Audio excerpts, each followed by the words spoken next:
Why sellers should still pay for the buyer's agent commission. And that's what we're talking about today. So let's roll.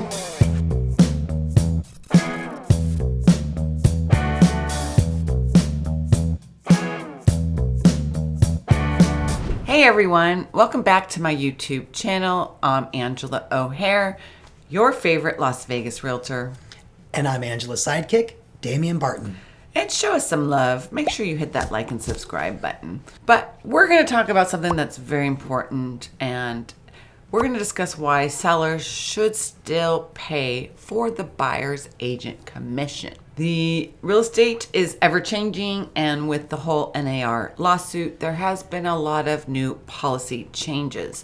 And I felt it was important to do a video explaining why it's still important that sellers should still pay for the buyer's agent's commission, even though now in the new listing agreement, it is only the listing agreement between the listing agent and the seller, and no longer is there a compensation for the buyer's agent. So we're going to discuss why it's important and why if the sellers do not continue paying, what's going to happen, right? And why why they should. When selling a home, the focus is maximizing the profit while minimizing costs.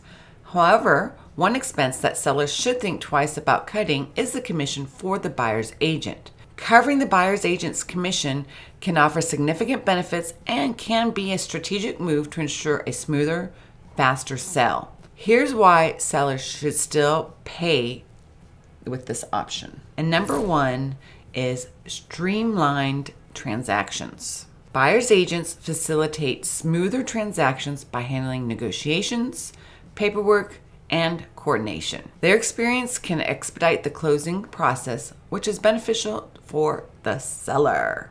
Number two, attract more buyers. Offering to cover the buyer's agent's commission can make a property more attractive to potential buyers who may be reluctant to bear this additional cost themselves. More exposure means more potential buyers, increasing the chances of a quicker sale. Yes, and oftentimes buyers, they already have to come up with the down payment and the closing costs.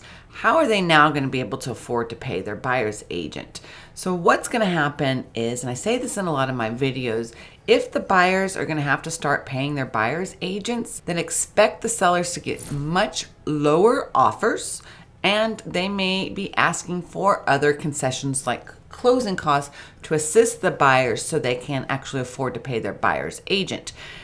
So with this new trend, if the sellers will not be paying the buyer's agents, then you also lessen the pool of buyers that are going to be buying your house.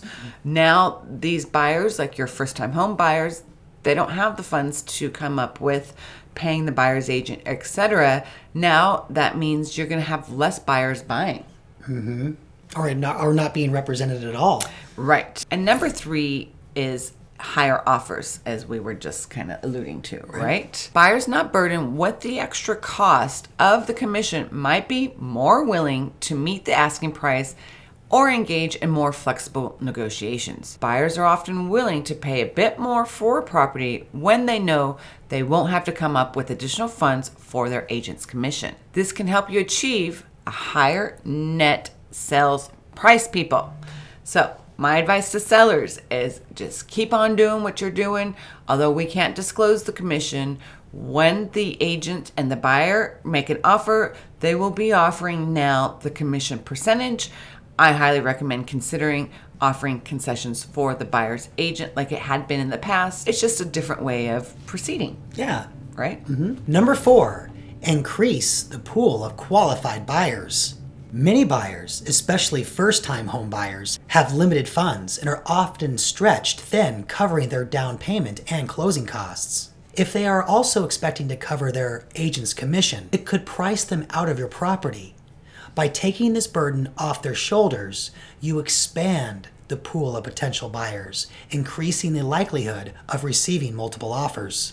Very true. And really something to consider is ultimately at the end of the day, both the buyer and seller have always paid for the buyer's agent's commission and the seller's commission because of the price of the home, right?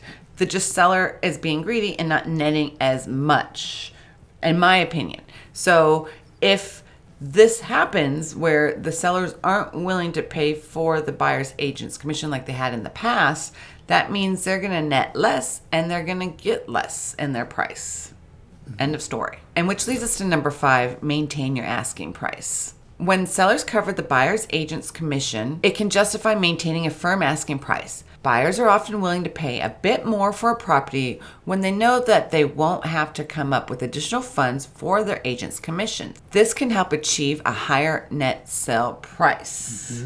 End of story. If we're going to see how this transaction pans out, but what will happen is I think multiple offers will cease to exist. Or be less. Yeah, because again, if buyers have to pay their agent's commission, they're not going to be asking top dollar for your home. Number 6, professional negotiating. Buyer's agents bring professional negotiating skills that can help avoid emotional or uninformed decisions and derail deals. True. So now what's going to happen is some buyers will whole sideswipe their buyer's agent and go to the listing agent to make an offer. But at the end of the day, with these new policy changes, listing agent will have that buyer sign a buyer brokerage agreement because they have to show the house, and now they have to represent the buyer, right? So just because you think you're going to be saving money in the long run by not having a buyer's agent, the listing agent is only getting commission from the seller. So now this listing agent, if they're going to be representing you, is going to be asking for you to still pay the commission. So at the end of the day, you're not getting a good deal. And plus, there's a conflict of interest for that listing agent to be representing you. And in some states, this is called dual agency, and they do not allow it. So don't think that you're getting a better deal by just going directly to the listing agent. Last, number 7, close the deal faster. Properties with seller-covered commissions can often close faster. Buyer's agents are incentivized to prioritize these listings, leading to more showings and potentially quicker offers. A faster sale can reduce the time your home sits on the market, saving you from the ongoing costs associated with maintaining and holding the property. Very true. Very true.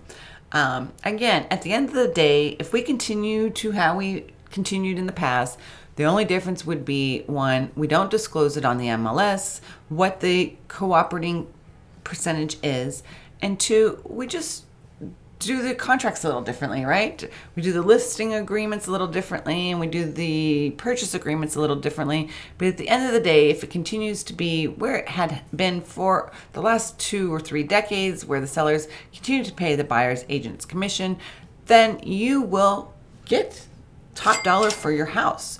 You will net more money if you continue the way it was. Because it's already built in. Exactly. Well, it may seem counterintuitive to cover an additional cost when selling your home. Covering the buyer's agent's commission can be a wise investment. It enhances your property's marketability, attracts a larger pool of buyers, simplifies negotiations, and can lead to a faster, more profitable sale. In the competitive world of real estate, sometimes spending a little can help you gain a lot in return. And you've always heard that saying, right? You got to spend money to make money? Exactly. You got to spend money to make money. And if you keep it the way it is, then you're going to make some money. Let us know in the comments what you think. We are going to have a lot of naysayers comment about the negativity about paying buyer's agents. Well, they don't feel they should get paid. But I can sell it myself. Exactly. I should do a video as to everything a buyer's agent does. It's not just opening the door. There's a lot of things in between. We are never get a day off. I am available 24/7. I work 24/7. Even on my honeymoon, I'm getting calls and leads and communication with my buyers. So just because that you feel that we get a lot of money, think about it. We don't get paid until the deal closes. So think of the countless hours that we are working until that deal get closed. And sometimes those deals don't close because sometimes the buyers can't get approved or whatever reason it may be. That is, we're working for free, right? So think about it. Don't judge until you actually know what it's like to be a realtor, okay? Anyway, folks, off my high horse right now. If you are thinking about... Therapeutic. Yes. If you're thinking about selling a home in Las Vegas, you can always call me at... Give Angela a call at 702-370-5112. Most importantly, make sure you hit that thumbs up button and subscribe to my channel. Thank you guys so much for watching, and we can't wait to see you on the next one.